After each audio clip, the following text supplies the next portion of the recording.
73 verses today, and just so that there's no heart failure out here, I am not going to read the entire chapter. Thank you, God. You do answer prayer. Okay. Nehemiah Chapter 7 helps us transition from building up the wall of Jerusalem to building into the spiritual lives of the people. Someone has said the building project was not an end in itself, but a means to something better. I could certainly see that. The wall was completed in 52 days. Greg covered that last week in chapter 6, verse 15. The wall was completed in 52 days. Amazing. That is amazing. Now in verse 1, came about when the wall was rebuilt and I had set up the doors. Okay, so now we even have the doors were finished, hung in place, finishing the exterior protection of the city. But yet, several things can be learned even from a long chapter with many difficult names. So first of all, on this page, we'll kind of go over the nuts and bolts of what is there in the text from 1 to 73. We'll do that in a reasonable amount of time, and then on the backside, we'll talk about things that we can actually see coming out of that text, things that are important for leadership. So verse 1, duty positions get appointed. It says it came about when the wall was rebuilt, I had set up the doors, and the gatekeepers and the singers and the Levites were appointed. So duty positions get appointed. You say, wow, that doesn't sound like all that important a stuff to me. Singers and some temple people and then gatekeepers, you know. Well, the term for gatekeeper here in your Bible might say that they're a doorkeeper, or that it might say that they're a guard. The word there is porter. Porter is the same word. It's translated any of those four things. And they guarded the temple gates and the city gates. I'd like you to see something about this. Let's go over to the book of 1 Chronicles chapter 9. Book of 1 Chronicles chapter 9. And beginning at 17 there, says, now the gatekeepers were Shallum and Akub and Talmon, Hyman and their relatives, Shallum the chief, being stationed until now at the king's gate to the east. These were the gatekeepers for the camp of the sons of Levi. Shallum, the son of Kor, the son of Ebiasaph, the son of Korah, and his relatives of his father's house, the Korahites, were over the work of the service, keepers of the thresholds of the tent. And their fathers had been over the camp of the Lord, keepers of the entrance. Phinehas, the son of Eleazar, was ruler over them previously, and the Lord was with him. Zechariah, the son of Meshelemiah, was gatekeeper of the entrance of the tent of meeting. All those who were chosen to be gatekeepers in the thresholds were 212. These were enrolled by genealogy in their villages, whom David and Samuel the seer appointed in their office of trust. Say, but I'm just a gatekeeper. It was an office of trust. So they and their sons had charge of the gates of the house of the Lord, even the house of the tent as guards. The gatekeepers were on four sides, to the east, the west, the north, and the south. Their relatives in their villages were to come in every 7 days from time to time to be with them. Isn't that it? For the four chief gatekeepers who were Levites were in an office of trust and were over the chambers and over the treasuries in the house of God. And they spent the night around the house of God because the watch was committed to them, and they were in charge of opening it morning by morning. So, you know, we might think it is kind of a menial task. But it's not. It's an important task. The singers, They performed the music and the choral prayers for temple worship. Look at verse 33 of Chronicles there, 9:33.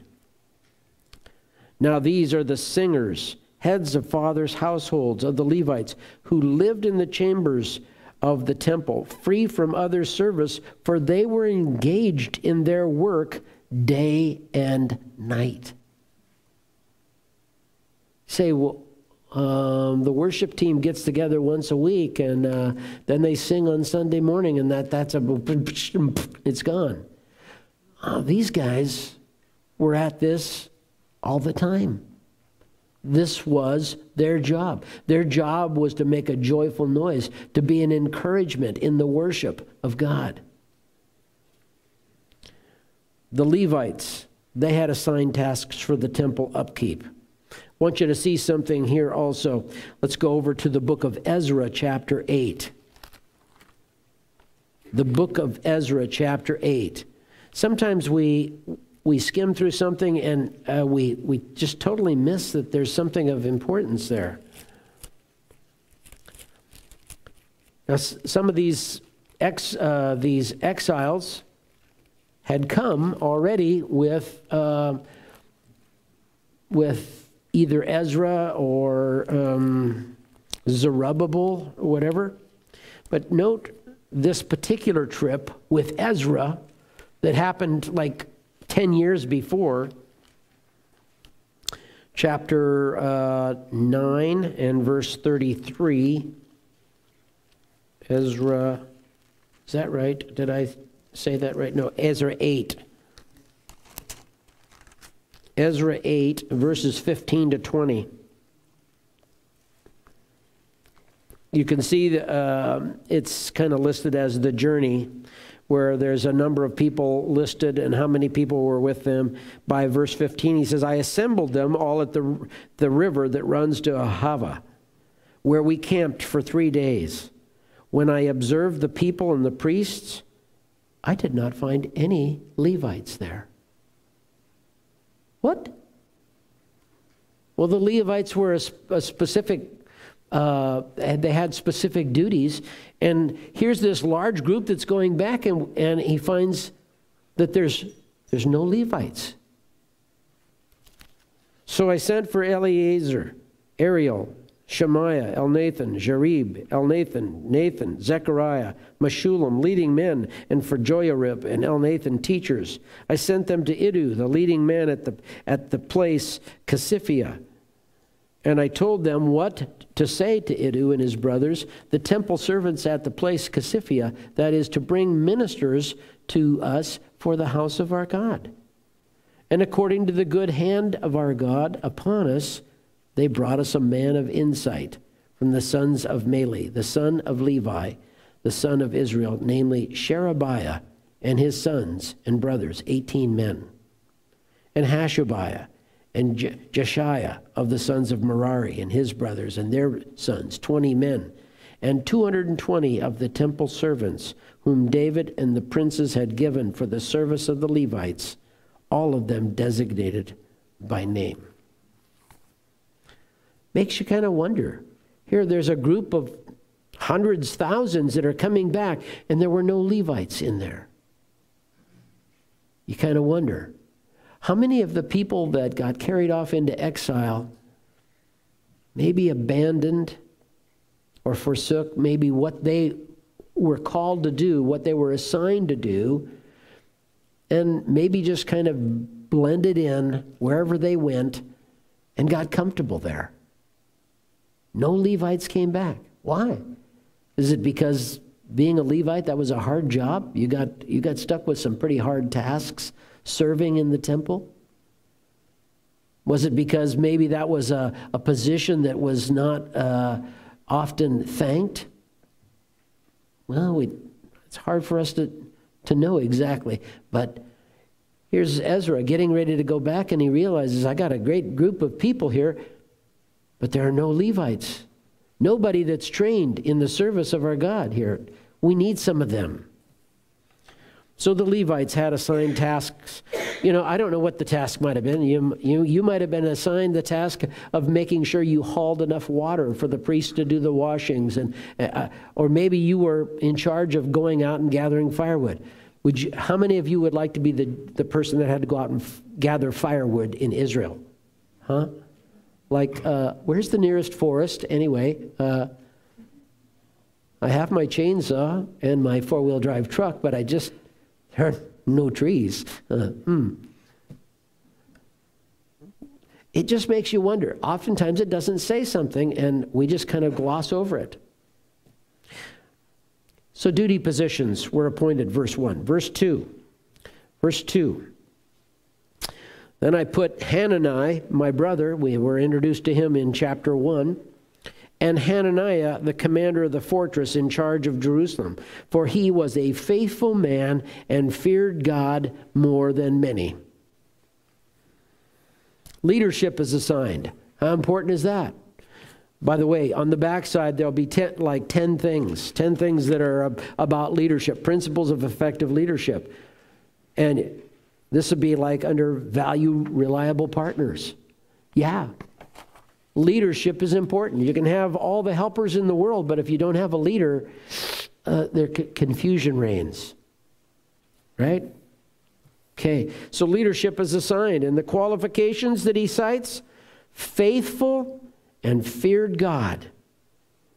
Let's go over to the New Testament and look at a couple of verses. Let's go over to the New Testament.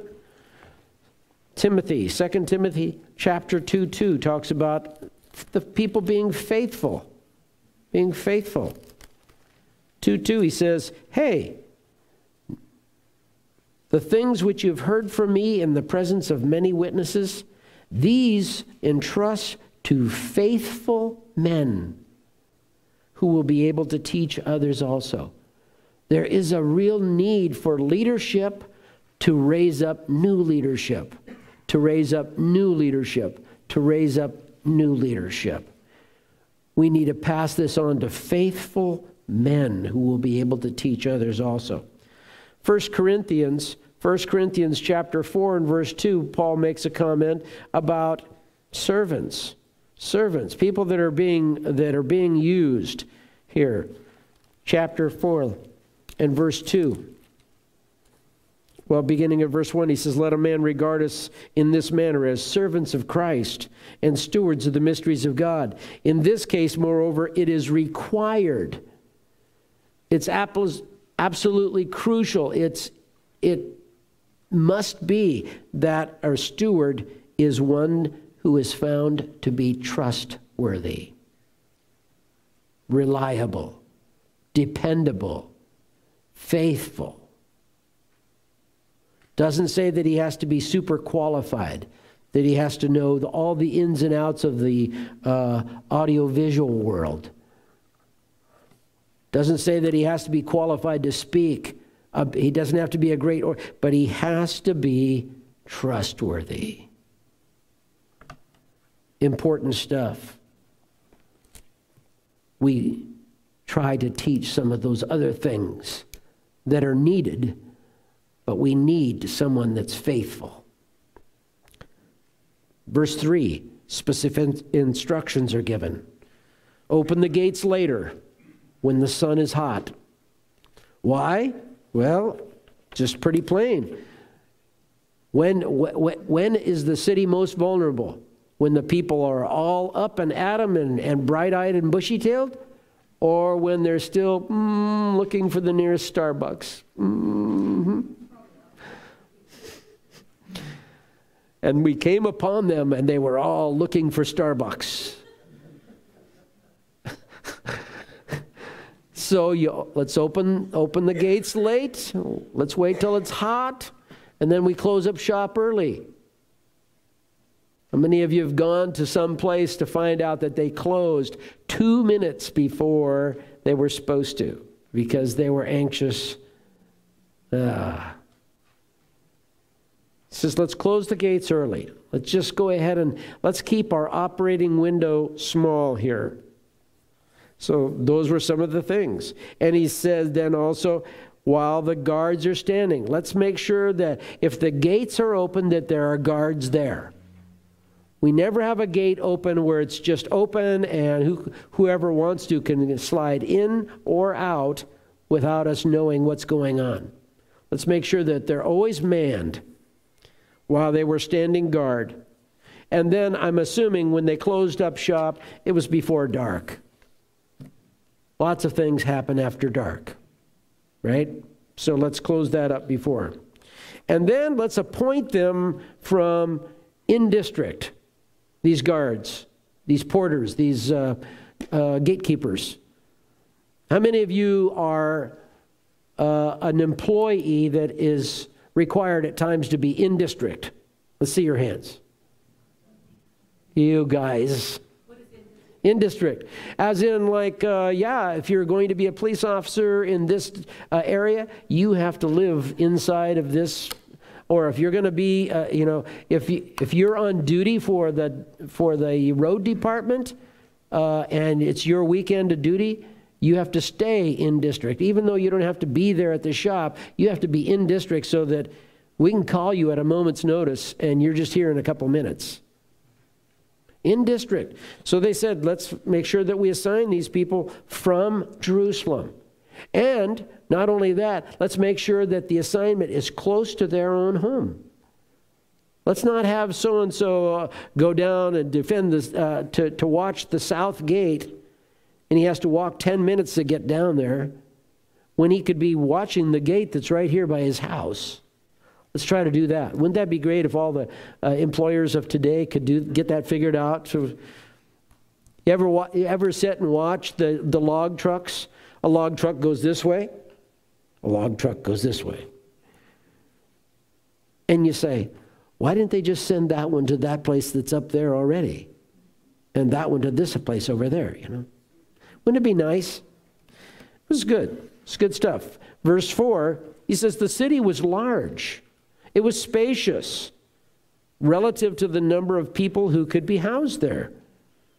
Few actually lived there as the home still needed to be rebuilt. Yeah, the whole place got leveled. Not just the wall, not just the temple, but they destroyed the houses too when they laid waste to that place. So right now, living in Jerusalem might have been more like camping. Camping on your plot while you decided how you were going to rebuild, or how you were going to finally build. Isn't that would have been an amazing real estate market, wouldn't it? You realize that you could come right here and build a shop on the bottom floor and put your house over the top, and you would be on Park and Broadway for Monopoly. Right. $500 a house. Wow. You can really collect rent here. The place was big. They've got it all enclosed, but there's almost no one living there because the houses, they still got to be rebuilt. The businesses have got to be rebuilt. And he sees that. He sees that. It's a very different picture of a city than we have, isn't it? We think of a city and we just think of bustling, just sprawling people everywhere. You can hardly find a place, blah, blah, blah. You know, here it was this big old city with a wall. There was a temple inside. But most of the people lived in the country. Most of the people lived out on their little acreage. I got 3 acres out on the outskirts of town, and I grow grapes. Or I have a little herd of sheep. I got about 50 sheep out there, you know, blah, blah, blah. Verse 5. Then my God put it into my heart. Then my God put it into my heart to assemble the nobles, the officials, the people, to be enrolled by genealogies. He acknowledges his plan came from God. He has a godly desire to see the city healthy again in every respect. He uses records from the past with diligence to repopulate Jerusalem with those that will possibly represent a pure faith. The record is similar to Ezra 2, yet there are some differences. Warren Wiersbe made a statement. It was real simple to copy, and he can't say it any better. He says, none of these differences affects either doctrine or duty. You see there, towards the bottom there, the number of people from over there in like verse 43 or 66. The whole assembly together was 42,360. You go, wow, that's a lot of people. 42,360. That wasn't the whole shebang. There was 7,337 servants, male and female servants.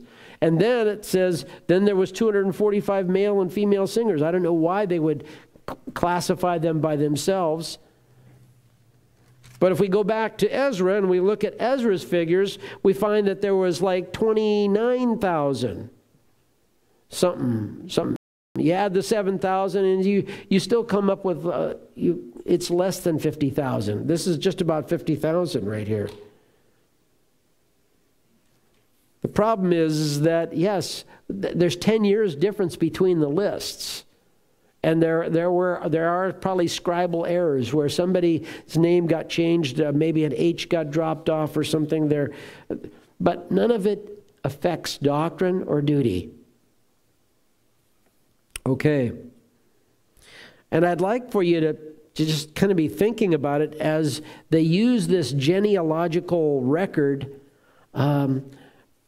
for a specific purpose. And let's just tell you about the genealogical accuracy. It's always of interest to people, both to primitive and more highly civilized peoples. Especially important by the facts that the land was promised to the descendants of Abraham, Isaac and Jacob. That the priesthood was exclusively hereditary. The royal succession of Judah lay in the Davidic house. The division and occupation of the land was according to tribes, families, and fathers' houses. And that the Messiah was to be of the house of David. Try to see this from that Jewish perspective, that who is here and who has what or who controls what is very, very important. Genesis 17:8. Let's just read a couple of verses just to remind ourselves of how important some of this was. Genesis 17:8.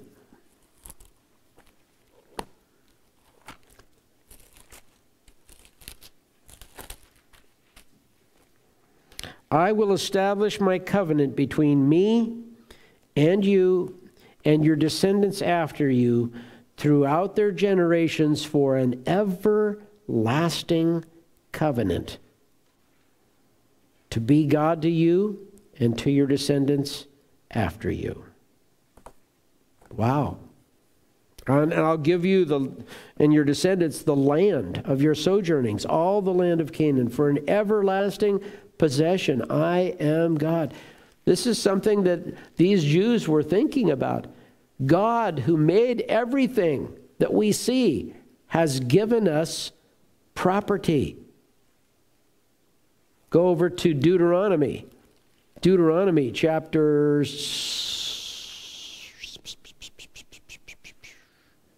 7. Okay. Deuteronomy chapter 7. Wonderful. Verses 1 to 6.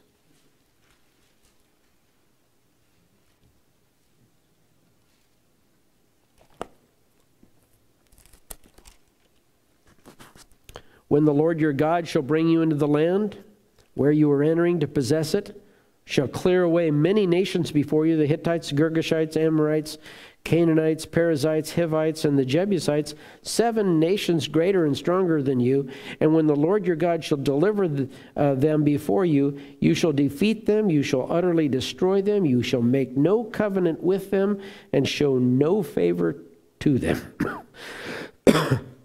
Furthermore, you shall not intermarry with them. You shall not give your daughters to their sons. You shall not take their daughters for your sons. For they will turn your sons away from following me to serve other gods, and then the anger of the Lord will be kindled against you, and he will quickly destroy you. But thus you shall do to them, you shall tear down their altars and smash their sacred pillars, hew down their Asherim and burn their graven images with fire. For you are a holy people to the Lord your God. The Lord your God has chosen you to be a people for his own possession out of all the peoples who are on the face of the earth. This is where they're coming from. So Nehemiah, he says, let's take the registry. Let's kind of look at this. Let's try to repopulate Jerusalem, which is the city where God made his name to dwell. Let's repopulate that with people that haven't forgot that he is God. They haven't gone after other gods to worship them. They haven't made any covenants with the people that God said not to. Okay. Let's see. Verses 6 through 69. There are 10 different groups mentioned there, ending with the animals. I mean, it's like the singers, the gatekeepers, the temple servants, the people that were a part of Solomon's brigade there, etc. 10 different groups there.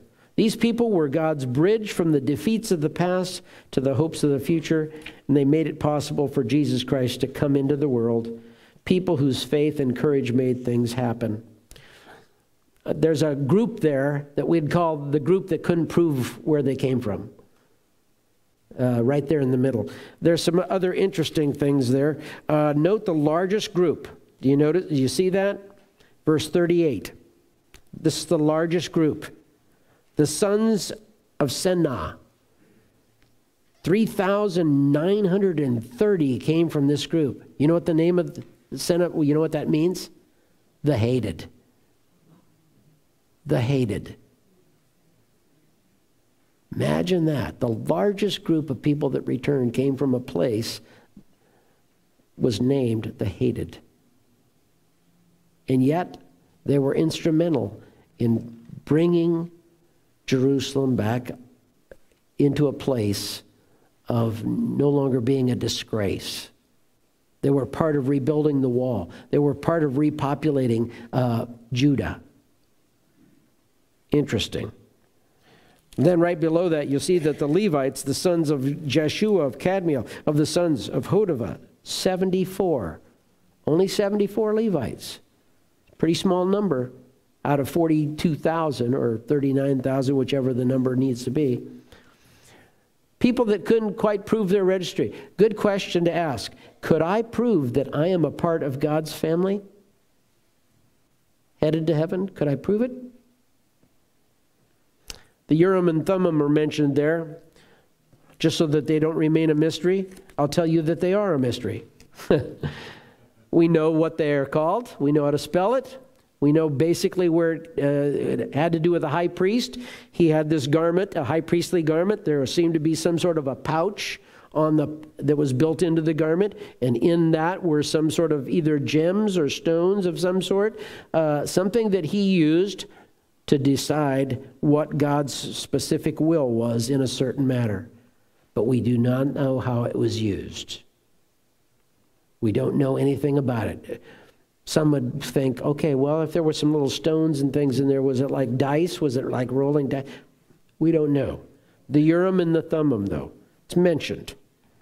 Verses 70 to 73, as we get to the end, after the last naming of the groups, and these were the animals that they brought, there's special giving that breaks out. Worship happened.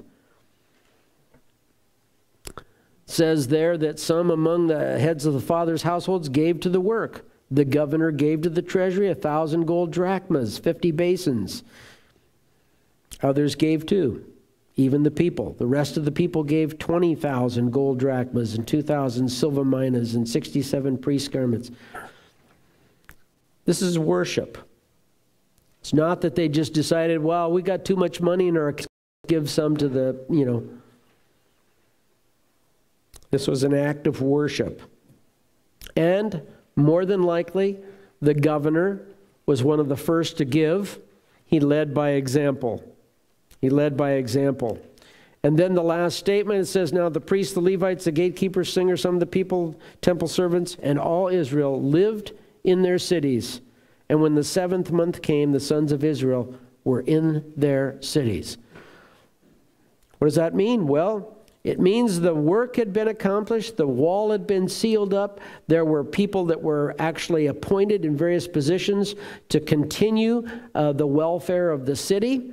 But out of all those that came back, that 42,000 or whatever, many of those returned to their hometowns, where they grew up, on a farm somewhere, whatever. And so that kind of left Jerusalem in a rather unpopulated position. We'll see them take care of that a little later on. So on the back side of the sheet there, I'm just going to take a couple minutes here. Warren Wiersbe says there are 3 important steps we see emerge from this that leaders need to take to protect the people and the work. That is, enlist leadership. Good, yes. Establish citizenship. That's great. Maybe we'd call it membership as a church or whatever. But knowing who your people are. And then number 3, encouraging worship. And then Raymond Brown, he had 10 things, principles of an effective leader. He saw placing the gatekeepers, the singers, the Levites as honoring spiritual priorities.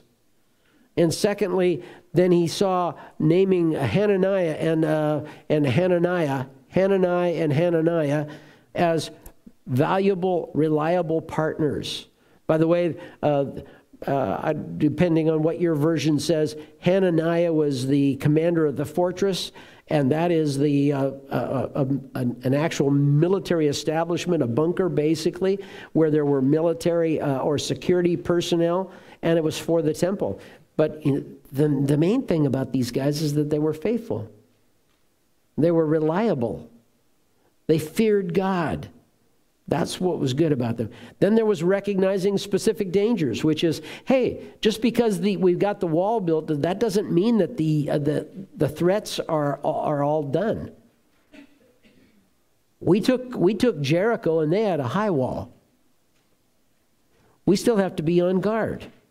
So recognizing specific dangers. So that was precautions regarding the gates and the guards. Then number 4, encouraging strategic planning. We got to repopulate the city. We got to do something here so that the city could prosper economically and develop socially.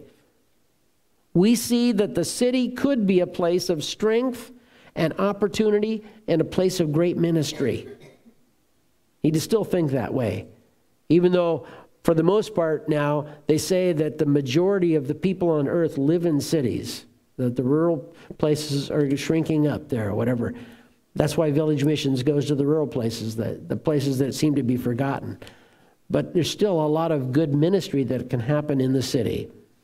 Number 5, they need to seek guidance. He says, God put it into my heart. He put it into my heart. Then number 6, utilize available help. Number 7, identify gifts. Why have a temple servant trying to do horseshoeing? You know, why don't we just have one of the, what do you call that guy? What? A farrier. Why don't we have the farriers take care of the horses and the mules and stuff like that? And have the temple servants deal with the stuff in the temple. Let's try to put people to work at what they have been trained for, or they have some skills, or they have interest in. Obey biblical teaching, in which case they were looking to make sure that they were doing what they were supposed to do. We saw this back in Ezra. There was a big row about, hey, some of these leaders that we have here, they have foreign wives. That's not good. Obeying biblical teaching, specifically with regard to the loyalty to their God. Encourage generous giving. It's not ordered, but led by example. And then a picture of his entire ministry, exercising responsible stewardship. I like this last quote. Nehemiah believed in the qualities and ambitions without which no spiritually minded community can possibly survive, let alone develop. And these are the qualities: the adoration of God, the communication of truth, the encouragement of integrity, the need for reverence, the quest for guidance, the principle of service, the pursuit of holiness, and the grace of generosity. Let's pray. God, thank you for a chapter full of hard names, but tidbits of information that we can learn about leadership and about what makes for a good community. Thank you so much for that. Help us to realize these things are not just there by accident. Your word is a light for our feet, for our path. And we pray, Father, that we would always remember that and that we would look to you for the guidance, that we would seek that divine guidance, and that we would plan, that we would watch for the dangers, that we would value partners, people to come alongside and help in leadership, and that we would always honor spiritual priorities. All those things, those are good